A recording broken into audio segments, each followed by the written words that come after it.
আজকে তোমাদের দেখাবো একটা সহজ অমলেট কারি রেসিপি, যেটা খেতে পারবে সবাই।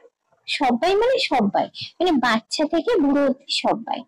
বিশেষত বাচ্চাদের ক্ষেত্রে মাছটা কিন্তু তারা খুব একটা পছন্দ করে না, কারণ কাঁটা বেছে খেতে হয়, খেতে প্রবলেম হয়, সময় লাগে। সেই তুলনায় ডিমটা কিন্তু অনেক ইজি খাওয়া, কাঁটাও বাছতে হয় না, খেতেও সুস্বাদু, আর ডিম দিয়ে অনেক ধরনের রেসিপি বানানো যায়। আর তাদের সেকেন্ড ফেভারিট হচ্ছে চিকেন। তো অমলেট যেভাবে করে একদম ইজি ওয়েতে একটা অমলেট জাস্ট আমি বানিয়ে নিলাম। আর যেহেতু লোহার কড়াইটা আমি ইউজ করি, দেখো খুব কম তেলের মধ্যে কিন্তু এটা বানিয়ে ফেলা যায়। আর বাচ্চাগুলোর ক্ষেত্রে আর একটা ব্যাপার আছে, তাদের খাবার খুব রিচ যেমন করা যায় না, কিন্তু স্বাদের ক্ষেত্রে তারা কোনো রকম কম্প্রোমাইজ করবে না। তাই স্বাদটা ঠিকঠাক রেখে কম তেল মশলার মধ্যে বানিয়ে দিতে হয় তাদের রেসিপি গুলো। আর তাদের রেসিপির সংখ্যাটাও খুব কমই থাকে। তো কথা বলতে বলতে দেখো তেলের মধ্যে আমি কটা কেটে রাখা আলু দিয়ে দিয়েছি, একটু হলুদ দিয়ে হালকা করে ভেজে নিলাম। আর কিছুই না, দেখতে একটু ভালো হয় সেটার জন্যই করা। তারপরে আরেকটু কড়াতে তেল অ্যাড করলাম।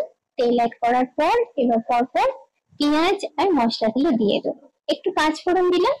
পাঁচ ফোড়নটা একটু গরম হয়ে যাওয়ার পরই দিয়ে দিলাম অল্প করে বেটে রাখা পেঁয়াজ। হ্যাঁ, পেঁয়াজের সঙ্গে আমি একটু আদা আর রসুন বেটে রেখেছিলাম। তো এটা দিয়ে একটু নাড়তে নাড়তে গন্ধটা যখন বেরোলো, তার সঙ্গে কেটে রাখা কটা পেঁয়াজ দিয়ে দিলাম। পেঁয়াজটা আমার কাছে ছিল তাই তোমরা চাইলে দিতেও পারো বা নাও দিতে পারো। এবার সুন্দর কটা লাল টমেটো ছিল, সেগুলো কেটে এর সঙ্গে আমি দিয়ে দিলাম। টমেটোটা দিলে দেখতেও সুন্দর হয় আর স্বাদটাও বেশ ভালো হয়। যেহেতু খুব বেশি তেল মশলা পড়ছে না, তাই কালারটা টমেটোটা দিলে কিন্তু সুন্দর আসে। আর এখানে যদি বাচ্চারা খায় সেক্ষেত্রে তোমরা লঙ্কাটা স্কিপ করতে পারো। আর বেশি কিছু মশলা নেই, একটু হলুদ, ধনে, জিরে, যেরকম আমরা যে কোনো তরকারিতে দিই সেইটা দিয়েই আমি বানিয়ে দিয়ে দেয় এইরকম একটা হালকা ফুলকা অমলেট কারি। মশলাটা দেওয়ার পরে অল্প একটু জল দিয়ে দিই, কারণ তেলেতে বেশি ভাজতে গেলে তেলটাও বেশি দিতে হয় আর খাবারটাও বেশি রিচ হয়ে যায়। সেটা অনেক সময় বাচ্চাদের ক্ষেত্রে বা বয়স্ক মানুষদের ক্ষেত্রে হজমের প্রবলেম হয়। তাই লাইট করে যতটা চেষ্টা করি বানানো।